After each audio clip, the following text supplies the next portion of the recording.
Si je vous avais annoncé il y a 2 semaines que nous allions être confinés, personne ne m'aurait cru. C'était totalement improbable. Personne ne s'y attendait.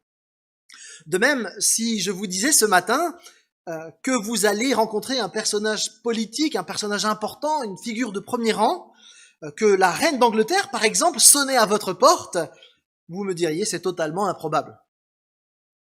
Cette semaine, j'ai revu avec plaisir le film The Queen, qui raconte comment la reine d'Angleterre et son entourage a géré la crise suite au décès de Lady Di. Et dans ce film, le Premier ministre Tony Blair rencontre la reine d'Angleterre. Et il se sent bien petit face à une personnalité si importante. Personnalité qui a connu Winston Churchill, qui a traversé le XXe siècle, entouré du prestige royal. Et lui, Tony Blair, qui est un roturier, se rend compte de la différence énorme qu'il y a entre lui et cette reine. Notre lecture du jour va nous amener à une rencontre improbable, elle aussi, entre Abraham, que l'on commence à connaître au fil de nos lectures, et un certain Melchisédek, dont il est fait mention plusieurs fois dans la Bible. Ce Melchisédek n'est pas n'importe qui. On a beaucoup de belles choses à apprendre de lui, et si on considère le texte de plus près, eh bien, nous allons être encouragés dans ce que nous vivons dans cette période de reconfinement. Entre le Covid et le terrorisme, il faut dire que les circonstances que nous vivons sont un peu particulières. Eh bien, la parole de Dieu, je l'ai priée, elle est toujours actuelle, et Dieu veut nous parler au travers d'elle. Alors, je vous propose de lire ce texte, qui va peut-être vous sembler d'abord un petit peu lointain par rapport à ce que vous et nous pouvons vivre actuellement. Genèse 14, les versets 14 à 24. Je propose de prendre dans vos Bibles si vous en avez une, sinon le texte s'affichera simplement.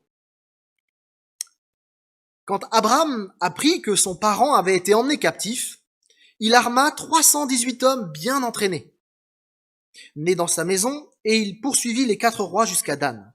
Il divisa sa troupe et attaqua les ennemis pendant la nuit avec ses serviteurs. Il les battit et les poursuivit jusqu'à Oba, au nord de Damas. Il récupéra tout le butin, il ramena aussi Lot son parent, ainsi que ses biens, les femmes et les autres prisonniers. Lorsqu'Abraham revint, après avoir battu Kédorlaomer et les rois qui étaient avec lui, le roi de Sodome vint à sa rencontre dans la vallée de Chavé, qui est la vallée royale. Melchisédek, roi de Salem, qui était prêtre du Dieu Très-Haut, apporta du pain et du vin. Il bénit Abraham en ces termes: que le Dieu Très-Haut, qui a formé le ciel et la terre, bénisse Abraham. Et béni soit le Dieu Très-Haut qui t'a donné la victoire sur tes ennemis. Et Abraham lui donna le 10e de tout le butin. Le roi de Sodome dit alors à Abraham: rends-moi les personnes et garde les biens pour toi. Abraham lui répondit: je jure à main levée vers l'Éternel, le Dieu Très-Haut, qui a formé le ciel et la terre, que je ne prendrai rien de ce qui t'appartient, pas même un fil ou une courroie de soulier, pour que tu ne puisses pas dire: j'ai enrichi Abraham. Je ne veux rien si ce n'est ce qu'ont mangé les jeunes gens. De plus, la part des hommes qui m'ont accompagné, Aner, Eshcol et Mamré, eux, ils la prendront. Voilà ce qu'on va regarder ensemble ce matin. Un texte qui peut effectivement nous paraître assez loin, mais vous allez voir que ce n'est pas le cas.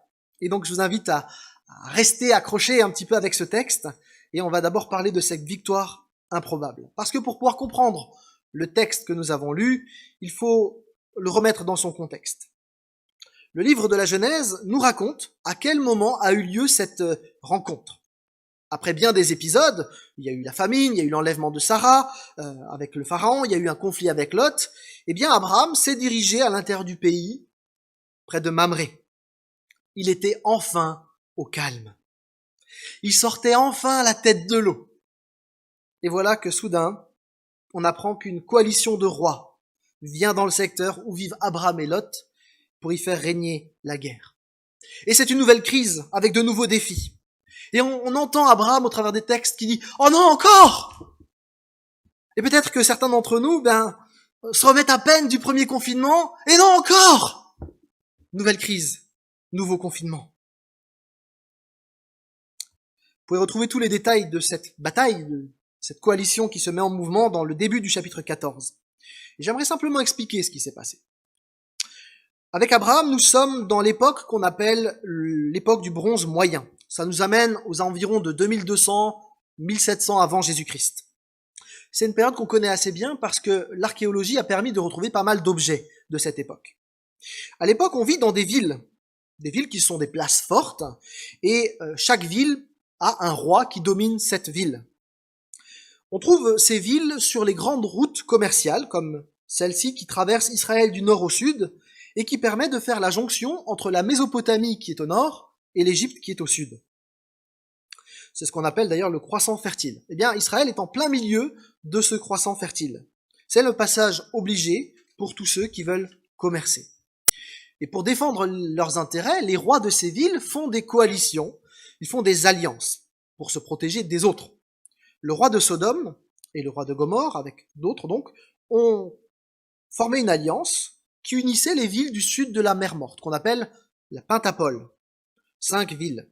Ces 5 villes, elles avaient été longtemps sous la domination d'un roi puissant de Mésopotamie qui s'appelle Kedorlaomer pendant 13 ans. Soudain, les 5 villes ont décidé de ne plus payer les impôts. Et évidemment, le roi Kedorlaomer n'a pas trop apprécié. Et comme il a des alliés de poids, notamment les Babyloniens, eh bien, il décide d'écraser complètement cette rébellion. Pendant des siècles, on a douté que les rois de la lointaine Mésopotamie pouvaient conduire une expédition comme celle-là. Aujourd'hui, on en a la preuve. On sait que de telles expéditions ont existé. Il faut bien comprendre que l'expédition militaire de Kedorlaomer a mis toute la région à feu et à sang. Tout a été ravagé. La défaite des 5 villes, mais plus largement de toutes les villes de la région, est cuisante. Le texte biblique nous le montre très clairement. La coalition a défait les autres rois, ils les ont poursuivis, ils ont ravagé tout le pays. Le verset 10 rapporte même aussi que les rois ont pris la fuite. Les vainqueurs pillent tous les biens. C'est une catastrophe terrible qui s'abat sur toute la région et plus largement sur tout le monde antique de l'époque. Tout est déstabilisé. Il n'y a plus rien comme avant. Les maisons ont brûlé, les routes ont été coupées, et finalement la situation que vivent les gens de l'époque ressemble, à certains égards, à ce que nous vivons avec cette pandémie. C'est la panique à l'époque. C'est une véritable terreur qui s'empare de toute la population. Et là encore, l'actualité avec le terrorisme nous rattrape et frappe notre pays. La mort, la terreur, l'angoisse, tout ça, ce sont des choses qu'Abraham a vécues à son époque. Après la crise militaire, va venir la crise économique pour Abraham. De la même manière, la crise sanitaire amène beaucoup d'incertitudes. Les gens de l'époque ne savent pas de quoi demain sera fait, leur avenir est flou, sans certitude, et Abraham n'est pas épargné par cette crise. C'est pas parce qu'il croit en Dieu que la crise passe à côté de lui qu'il n'est pas touché. Regardez au verset 12. Lot a été dépouillé et il est lui-même emmené captif. Il est emmené captif parce qu'il s'était installé à Sodome. Au verset 13, un des survivants vient trouver Abraham et lui annonce la captivité de son neveu. Alors Abraham arme immédiatement 318 hommes, bien entraînés, et il part à la poursuite de l'armée qui rentre chez elle. L'armée ou le petit groupe que Abraham met en place, c'est pas une armée de métier, ce sont plutôt des bergers qui se sont entraînés. Et il faut imaginer la scène, hein. C'est une petite garnison de bergers qui va à la poursuite de la plus grosse armée de l'époque. Totalement improbable. Pourtant, le texte nous dit qu'Abraham va battre cette énorme armée. Et il va retrouver son neveu. Abraham avait quelques alliés, c'est vrai, il y avait l'effet de surprise probablement, mais c'est surtout que le Seigneur est intervenu. Abraham a délivré Lot, il reprend le butin, mais il délivre aussi tous les prisonniers. En fait, ce texte de la Bible nous présente pour la première fois Dieu comme le Dieu qui délivre, le Dieu victorieux. Humainement, Abraham n'aurait jamais pu vaincre une telle armée. Mais Dieu est intervenu. Dieu est le Dieu qui délivre. Le Dieu pour qui rien n'est impossible. Le Dieu de victoire. Le Dieu qui a délivré Sarai du Pharaon. Le Dieu qui a délivré Lot des griffes de Kedorlaomer. Dieu tout-puissant. Celui qui dispose encore aujourd'hui d'une puissance sans limite. Abraham a fait confiance à Dieu dans cette crise. Et nous, face à cette crise du Covid. Je note que Dieu a choisi une petite garnison de bergers pour faire face à cette immense armée qui avait mis le feu à sac toute la région. De la même manière, Dieu a choisi l'Église dans ce temps de crise pour porter son message. Ça paraît totalement improbable. Pourtant, c'est le choix de Dieu et Dieu dans sa toute-puissance peut nous utiliser pour que le message de l'Évangile soit porté.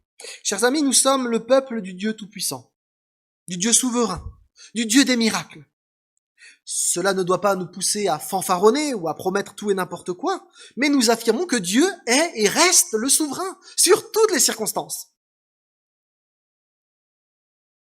Ça veut dire que lorsque nous prions, nous ne nous adressons pas à n'importe qui. Nous, chrétiens, nous croyons que celui que nous prions est plus grand que toutes les circonstances de nos vies.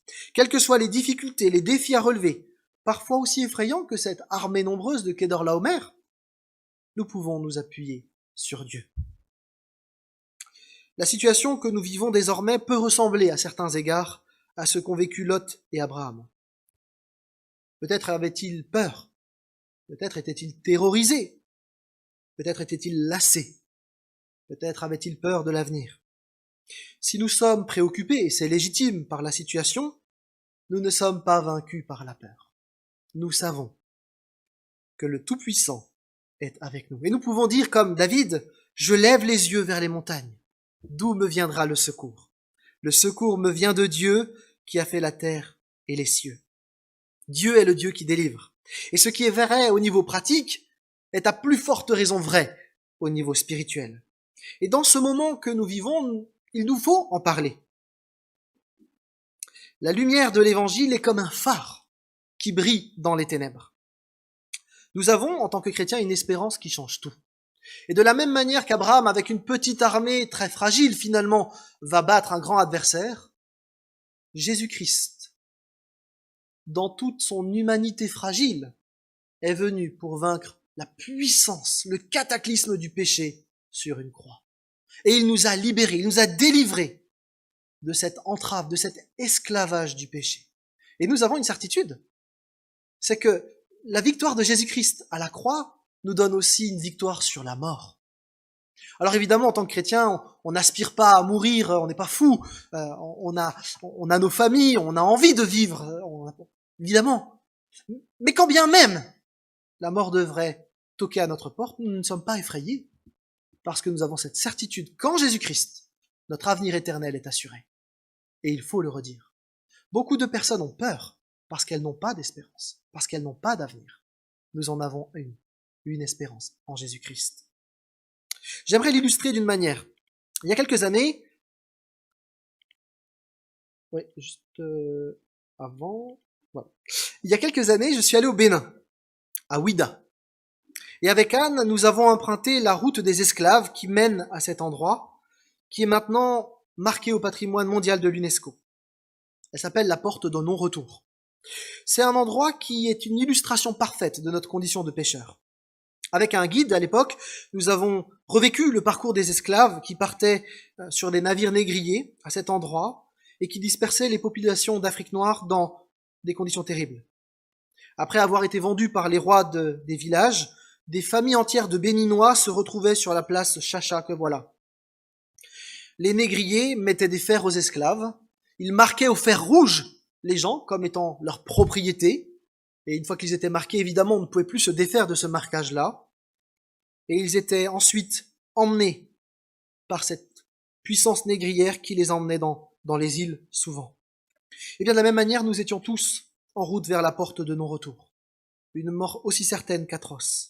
Mais Christ nous a libérés. Il nous a redonné un espoir. Et je nous invite à partager cet espoir. Et ce qui est assez étonnant, c'est qu'au Bénin, à côté de cette porte de non-retour, il y a une autre porte, la porte de l'espérance, qui a été érigée pour marquer l'espoir que les chrétiens missionnaires ont apporté dans le pays. Cette croix me rappelle que le seul espoir est en Jésus. Il est le victorieux par excellence. Et c'est ce message que l'Église doit porter aujourd'hui, dans un monde qui est sans repère, là où tout vacille, où tout s'effondre. Et l'Église, c'est nous. nous sommes appelés de manière très simple, dans notre quotidien, à partager notre espérance. C'est terrible ces attentats, mon cher voisin. Oui, c'est vrai, c'est terrible. Et en même temps, j'ai une espérance, et j'aimerais vous en parler. C'est flou pour demain, c'est vrai, mais j'ai une espérance, et j'aimerais vous en toucher un mot.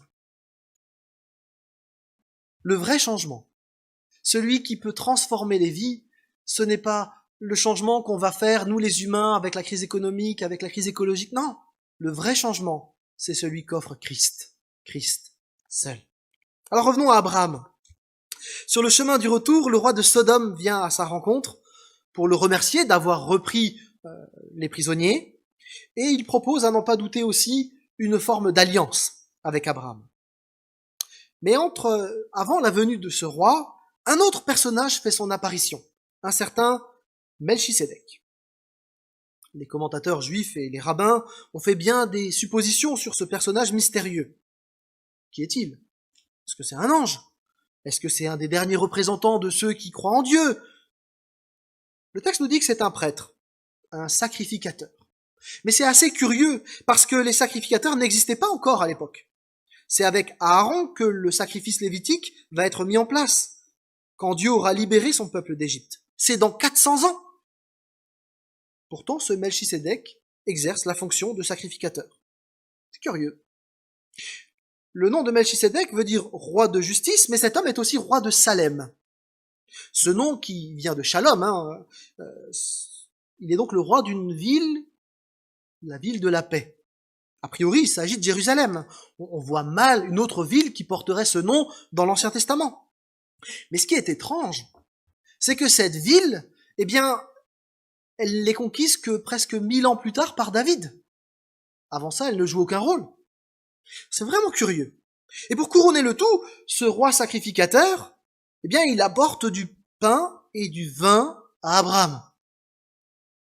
Il arrive, il repart presque aussitôt, de nulle part. On ne peut pas y voir une marque d'hospitalité de la part de ce roi. Abraham, il a tout ce qu'il faut, il vient de dépouiller la plus grande armée du monde. Puis avec le pain et le vin, on pense tout de suite à la scène. Mais la scène, c'est Jésus-Christ qui va l'installer et la mettre en place plus de 1700 ans après notre épisode. Non, vraiment, ce Melchisédek, c'est un type curieux. Il est vraiment anachronique. Il est sacrificateur, alors que les sacrificateurs vont être mis en place 400 ans plus tard. Il est roi de Salem, alors que la ville va appartenir 800 ans plus tard, ou 1000 ans plus tard, selon la chronologie, sous David. Et puis, il apporte du pain et du vin, alors que ces éléments vont venir 1700 ans plus tard, après la mort et la résurrection de Jésus. On est donc là face à un personnage quand même assez étrange. Qui c'est ce Melchisédek? D'abord, on peut dire que c'est ce personnage qui va donner la bénédiction à Abraham. Et ce personnage très étrange l'est d'autant plus parce qu'Abraham lui donne la dîme. Là encore, c'est anachronique parce que la dîme sera mise en place avec la loi. On se rend compte en tout cas qu'Abraham a compris quelque chose, que ce personnage, il est proche de Dieu d'une manière ou d'une autre. Il faut noter là le contraste entre l'attitude d'Abraham avec ce Melchisédek et l'attitude d'Abraham avec le roi de Sodome. S'il donne la dîme à Melchisédek, il refuse tout compromis avec le roi de Sodome. Et il y a ici un face-à-face qu'il ne faut pas louper entre Abraham et Lot. Vous vous souvenez, en Genèse 13, il y avait eu un conflit entre Abraham et Lot. Lot avait choisi de s'installer dans la vallée, là où il y avait la route commerciale, là où il y avait les villes de Sodome, de Gomorrhe, un endroit où il pouvait être en protection. Abraham, lui, n'a pas fait ce choix-là. Lot a décidé de faire alliance avec ses rois. Abraham ne fera pas cette alliance. Il affirme que Dieu est son seul refuge et son seul appui. Avec ce chapitre du 14, on se rend compte que Lot faisait partie des déportés parce qu'il était devenu un des habitants de la ville. C'est comme s'il avait glissé doucement d'une habitation pas loin du village à une habitation dans la ville. Et on apprendra plus tard qu'il va même devenir un des responsables de la ville. Attiré par les richesses, par les illusions de protection de cette ville, Lot finira bien tristement. Il sera sauvé de justesse de la destruction, grâce à Dieu, mais ses choix vont être pleins de conséquences. Sa femme mourra et ses filles seront complètement perverties. À l'inverse, Abraham ne fait pas alliance avec Sodome. Il s'appuie sur Dieu. Ce Dieu qui lui promet maintenant une descendance, qui le délivre et qui l'honore. Le texte de ce matin nous enseigne nos choix de vie, et en particulier face aux richesses, aux attraits de ce monde et aux sécurités qu'il semble offrir, avec les conséquences sont questionnées. Cette période de crise est aussi un révélateur de notre foi. En quoi? En qui je place ma sécurité? Qu'est-ce qui me rassure réellement? Avec une crise, les faux appuis tombent, et ça pose bien des questions. Est-ce que je suis simplement en paix quand la situation sanitaire est saine et elle me permet de sortir comme je veux? Est-ce que je vais bien quand l'économie est stable et qu'elle me permet de consommer tout ce que j'ai envie comme d'habitude? Est-ce que je me sens bien simplement quand je peux anticiper l'avenir? Ces choses sont précieuses. On s'en rend compte d'autant plus maintenant. Mais si elles vacillent, est-ce que je vacille avec elles? Puisque nous reconnaissons Dieu comme le souverain absolu, comme le libérateur, le victorieux, nous devrions peut-être, comme Abraham, apprendre tout à nouveau à nous appuyer sur Dieu d'abord. Ça a des implications.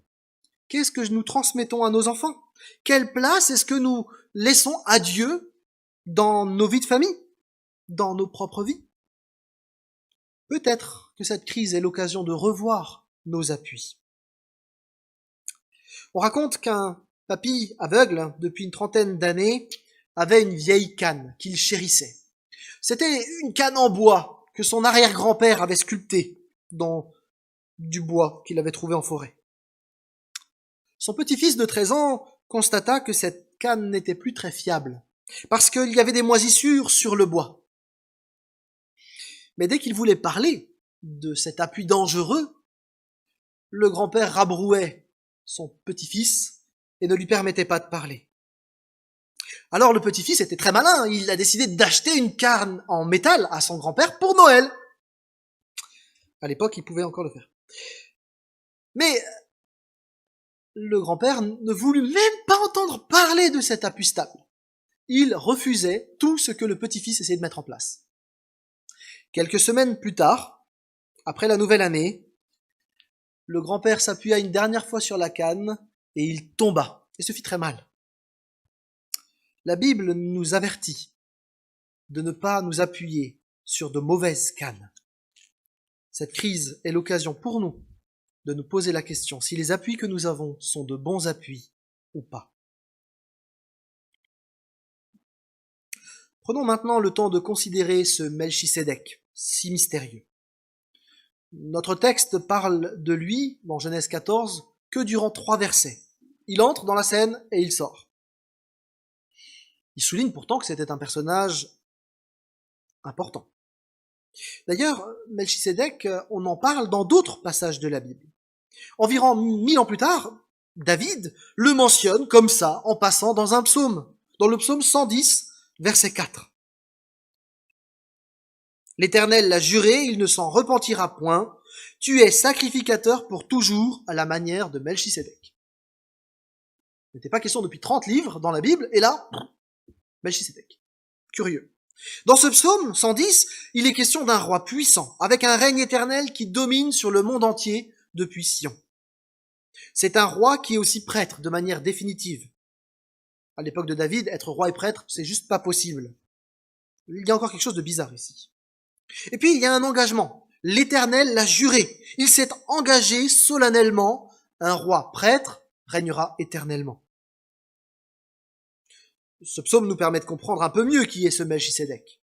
Parce qu'un roi prêtre éternel, ça ne peut être que Jésus-Christ. D'ailleurs, un autre texte dans la lettre aux Hébreux qui parle beaucoup de Melchisédek va nous le dire clairement. Chapitre 5, versets 5 à 10. Ce texte affirme clairement que ce roi prêtre éternel, c'est Jésus. Ce Melchisédek est donc soit Jésus lui-même, avant son incarnation, soit un personnage, une image, une préfiguration de Christ. Alors revenons maintenant à notre texte de Genèse 14. Dans notre texte, Melchisédek est prêtre de Dieu. Toute la lettre aux Hébreux insiste sur le fait que Christ est prêtre dans la lignée de Melchisédek. Vous pourrez les relire chez vous, les chapitres 5 à 8 de la lettre aux Hébreux par exemple. Et je vous l'ai dit, normalement ce sont les Lévites, les sacrificateurs de la lignée d'Aaron, qui avaient comme travail dans le tabernacle et dans le temple de faire des sacrifices, 400 ans plus tard d'Abraham. Leur travail, c'était de couvrir les péchés du peuple. Il devait permettre le pardon et la communion avec Dieu. La lettre aux Hébreux affirme que Jésus est le souverain sacrificateur qui a accompli pleinement les choses.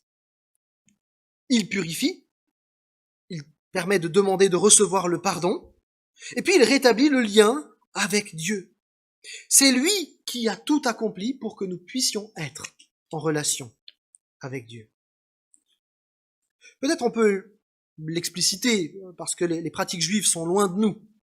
Lors du jour du grand pardon, le Yom Kippour, eh bien, le grand sacrificateur entrait dans le sanctuaire vêtu d'une tunique de lin pour expier le péché du peuple. Et puis il faisait l'aspersion de sang, et puis ensuite il ressortait avec un habit d'apparat. Eh bien, Jésus-Christ, c'est exactement ce qu'il a fait. Il est entré dans le sanctuaire une fois pour toutes, il a offert le sacrifice, il s'est offert lui-même en réalité, et il a obtenu le pardon de nos péchés. Jésus-Christ permet la communion avec Dieu. Et c'est une bonne nouvelle. Parce que la crise que nous vivons nous prive de beaucoup de choses. Pas de tout, comme au premier confinement, mais nous sommes parfois empêchés d'entrer en relation avec d'autres. Et ça pèse. Ça pèse notamment sur les personnes qui sont seules. Et au passage, il faut que nous ayons une vigilance particulière pour les gens seuls. Mais si nous sommes privés d'être en relation physique les uns avec les autres, la relation avec Dieu est toujours possible. Et nous sommes invités à nous approcher de Dieu, encore et toujours. Et cette crise est aussi l'occasion pour nous, parents, d'apprendre à nos enfants à le faire, à nous approcher de Jésus-Christ. Notons que dans notre texte, Melchisédek est présenté comme le prêtre du Dieu Très-Haut. Il n'est pas que prêtre d'Israël, comme le seront les Lévitiques, il est prêtre pour l'ensemble de l'humanité. Jésus-Christ permet à toute personne, de toute nationalité, de toute culture, qu'il soit homme ou femme, qu'il soit âgé ou qu'il soit jeune, de s'approcher de lui. Ainsi, en allant à la rencontre d'Abraham, ce prêtre, Melchisédek, annonce déjà l'intention de Dieu de s'occuper de toute l'humanité, de permettre le pardon pour celui qui croit, de permettre la relation avec Dieu. J'attire votre attention sur le fait que cette révélation n'arrive pas un soir de printemps au calme dans le salon d'Abraham, mais en pleine crise.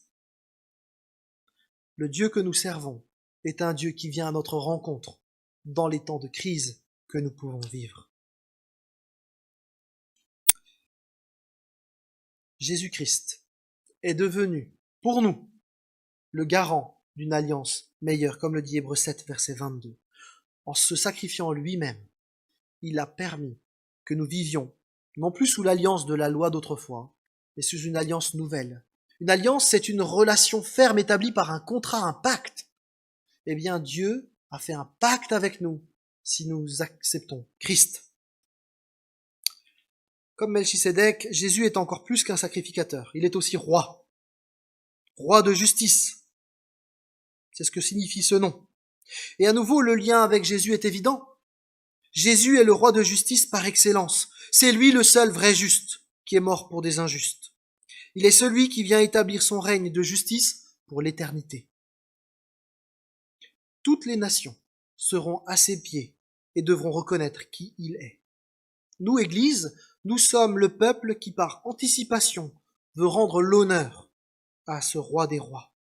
Nous servons le roi de justice, qui ne laisse pas le mal impuni. Nous sommes le roi de justice, nous sommes au service du roi de justice, qui souhaite que nous vivions dans l'amour et dans la justice à chaque instant. Et dans ce temps de crise, nous sommes appelés à en témoigner particulièrement. Ça veut dire que la lutte contre le péché n'est pas une option dans notre vie. L'amour pour les autres non plus, du reste. C'est au cœur même de notre marche avec le Seigneur, le roi de justice, qui nous invite à nous laisser conduire par l'Esprit pour vivre selon le cœur de Dieu. Nous voulons vivre à la gloire du roi de justice. Ça pose quelques questions pour nous dans la circonstance que nous vivons. Comment être au rendez-vous attendu par nos contemporains pour manifester la compassion de Christ ? En évitant d'abord de nous laisser influencer par la mentalité individualiste dominante de notre monde. Le risque majeur pour nos églises est le repli sur soi. Il nous faut réfléchir à cette question. Comment vivre le sans contact en proclamant un Dieu de proximité? Comment être un agent de bénédiction d'un Dieu qui s'approche et qui se fait proche dans une société qui prône, pour le bien collectif, la distanciation physique, en l'appelant même à la distanciation sociale? Comment allons-nous vivre à la gloire du roi de justice dans les circonstances qui sont les nôtres? Comment allons-nous aimer avec le défi du moment? Il me semble que le Saint-Esprit doit être invoqué pour qu'il puisse nous éclairer dans les circonstances que nous vivons. Nous servons le roi de justice. En Genèse 14, Melchisédek est le roi de justice, il est aussi nommé roi de Salem, roi de paix, ce que mentionne aussi toute la lettre aux Hébreux. Le lien avec Jésus est évident. Jésus est celui qui donne la paix avec Dieu d'abord, on en a parlé. Il a pris sur lui le poids du péché pour que nous puissions être en paix avec Dieu. Jésus est aussi celui qui donne la paix entre les hommes. La situation du Covid crispe les relations.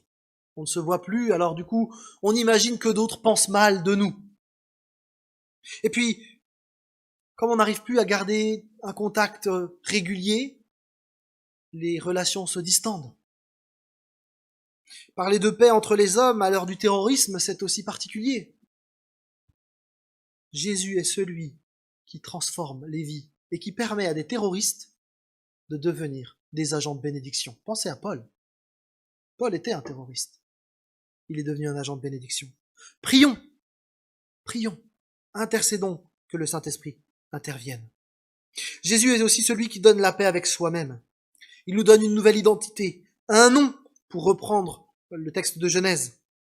Il nous offre des certitudes. Lui, le roi, fait de nous des princes et des princesses. Une nouvelle humanité de sang royal, pour le dire de cette manière-là. Nous avons un statut, un avenir, un héritage. L'avenir est peut-être flou d'un point de vue matériel pour le moment, mais nous avons un avenir et une certitude en Dieu.